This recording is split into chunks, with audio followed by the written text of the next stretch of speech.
really excited to bring up Dr. Andy Driska. And as Casey mentioned in her presentation, Andy's another one who's got some really powerful and important ideas, I think, that as we were talking about and putting this program together, and very excited to sort of talk about this idea of the taxonomy of coach development programs in the United States, and some, I think, instrumental ideas of how we might start to move this conversation forward in a way that will give us some meaningful ways to measure and assess and make sure that we are making progress. So with that, I'd like to bring up Dr. Andy Driska.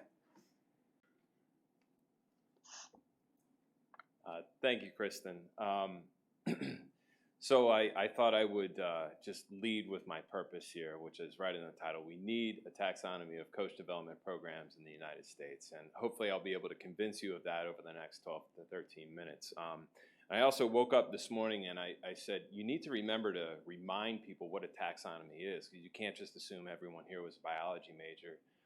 Like I was, but a taxonomy, if you're not familiar with it, it's a system for organizing and classifying and categorizing a very complicated and sort of messy environment that's out there. And that's really what I think coach education and coach development really is in the United States. It's a very broad system, but we don't have a good organizing framework for it.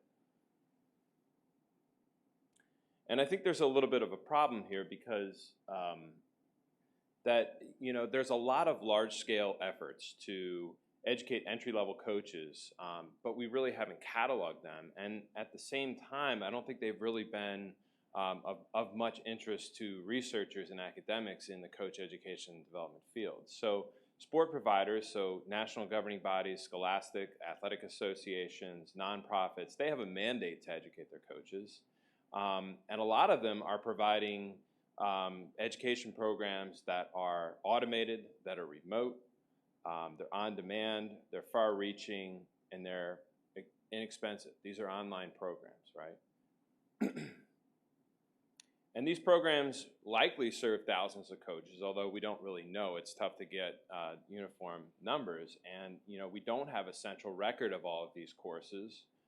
We don't have basic data on their implementation, and we don't have, with a few exceptions, for the most part, we don't have evaluations of their effectiveness. And now at the same time, I think when you read the coach education literature, what you often see is that it tends to highlight elite coach development or coach pathways, how they became coaches, how they transitioned from player to being a coach, things like that. And you'll also read a lot of studies that highlight coach development programs that, and I don't want to be too critical here because I think they're very unique, but at the same time, these programs tend to be facilitated, they're in person, they're longitudinal, they're novel. So in some cases, a researcher came up with a new approach to a coach development program, they wanted to implement it. So it kind of relies on that researcher to be present. And because of that, they're resource intensive. So what? I think for me, I'm trying to, as a little bit, is kind of call out some of the scholars in the room and out there in the audience.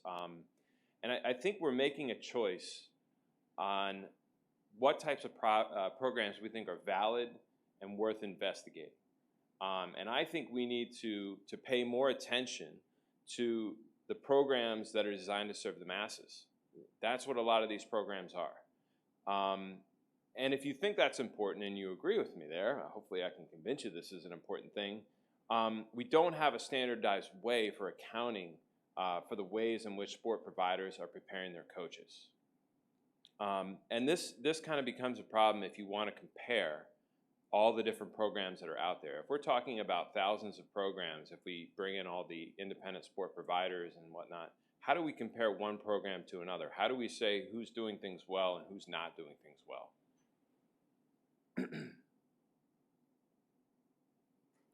So for me, I like to think of it as sort of a big, hairy, audacious goal. It's to create a full taxonomy, a system for categorizing and comparing coach education and coach development programs in the United States. But I had a much more specific purpose that I undertook recently with a couple of colleagues of mine. And we wanted to conduct an audit of the requirements for becoming an entry-level coach in the United States And we had a very specific interest in how these programs are delivered. And for me, this is sort of an interest because I coordinate an online master's degree program, and I've always had an interest in online education for coaches. I think it's kind of been skipped over again by a lot of folks in the coach education literature, but we wanted to bring some attention to it. So in this audit, we wanted to do give very specific attention to the method of how coaches are delivered, or coach education courses are delivered. So is it an online course? Is it a hybrid course where you have maybe an online course as a component of it, but then you have an in-person training? Is it only an in-person training? Is it a correspondence or an exam-based program? Or is there no requirement, or sort of a non-uniform, a bunch of guys in a room decide, yeah, this person's good enough? And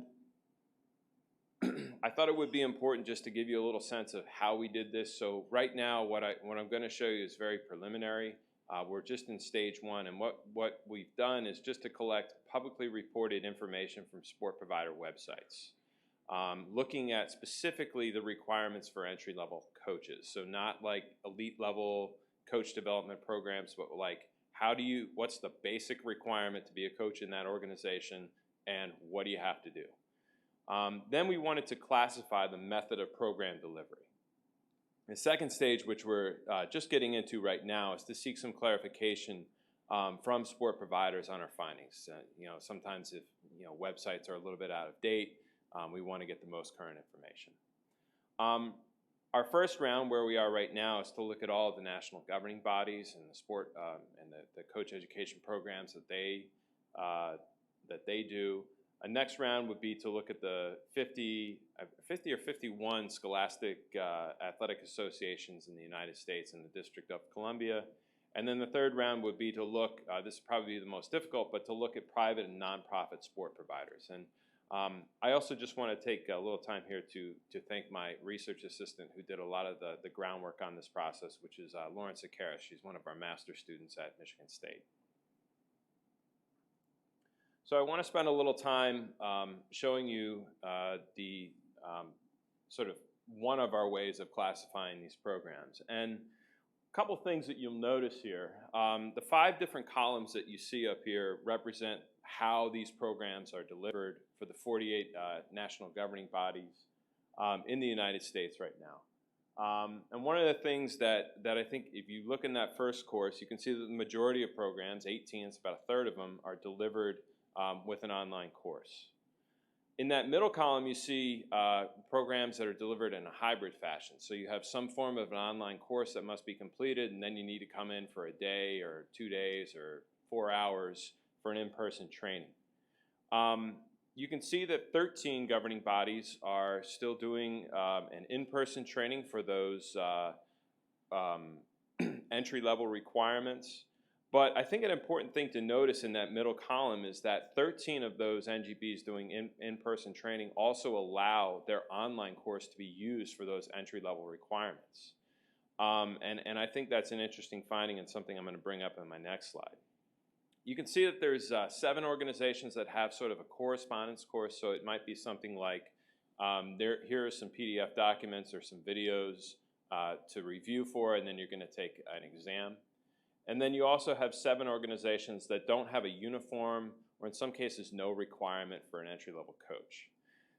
A very important distinction I think I want to make right now is, and this is why I think we need a taxonomy, is I don't think it would be fair for us to compare a sport like biathlon, which is a relatively niche sport. It doesn't have the numbers of athletes and coaches that you would see in a sport like basketball or volleyball or swimming. We're not looking at the same numbers of athletes and coaches. And I think this is a really important thing, because what works for swimming or basketball, volleyball, some of these larger NGBs, is probably not going to be what works for a lot of these smaller ones. They're very different contexts. So I think that's what a taxonomy allows you to do. It gives you a better idea of what the context information is.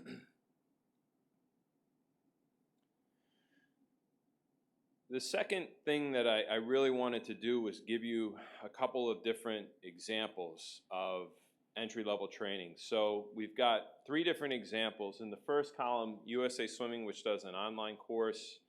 In the middle column, USA Weightlifting, which does a hybrid course.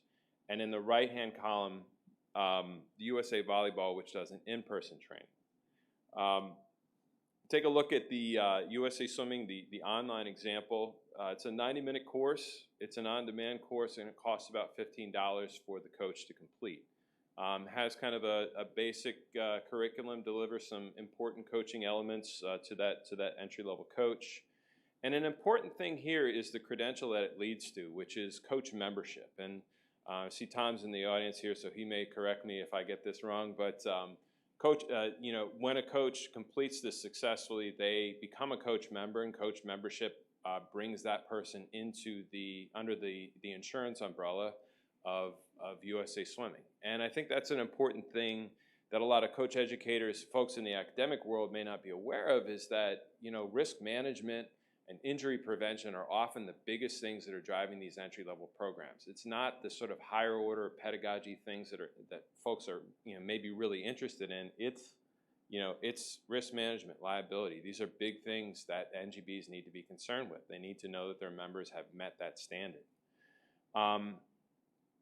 USA Weightlifting is a hybrid course example. So this involves coaches taking online courses on their own time within a certain time window, and then doing a 2-day in-person training.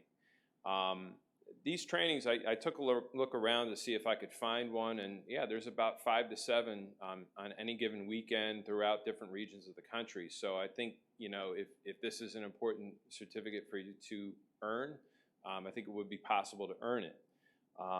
It comes in a little bit more of a hefty price, just under $500, but again has a pretty solid curriculum there.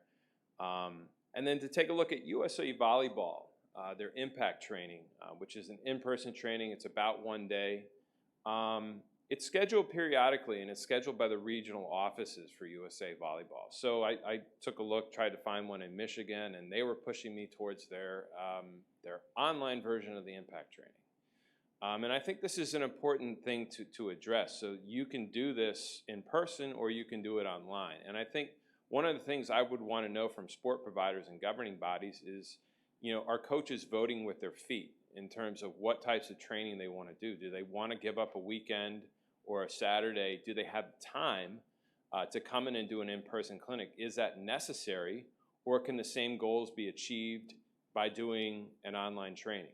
And I think that's an important thing for academics to consider, and I think it's an important thing for governing bodies to consider, is what are our expectations from these programs?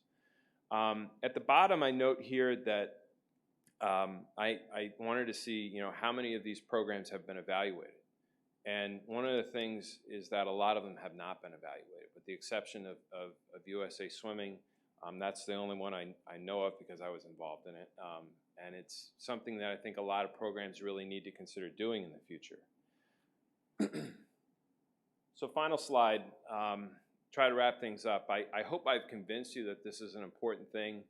I think as far as next steps, I think we do need this taxonomy, just a way of organizing. And I think part of this for me is like, it's a little bit of my own OCD. Like, I've got a really messy garage right now, and I really need to clean it and organize it before I can do it. And I kind of look at the landscape of coach education and coach development in the US, and I kind of have that same reaction. Like, we got to do some cleaning and organizing here before we can figure out what really the next steps need to be.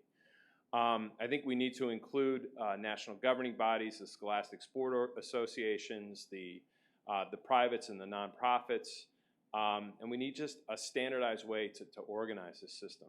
I think a conversation point here is what criteria should we include in such a taxonomy. So I think, content knowledge as far as what are we teaching coaches or entry-level coaches?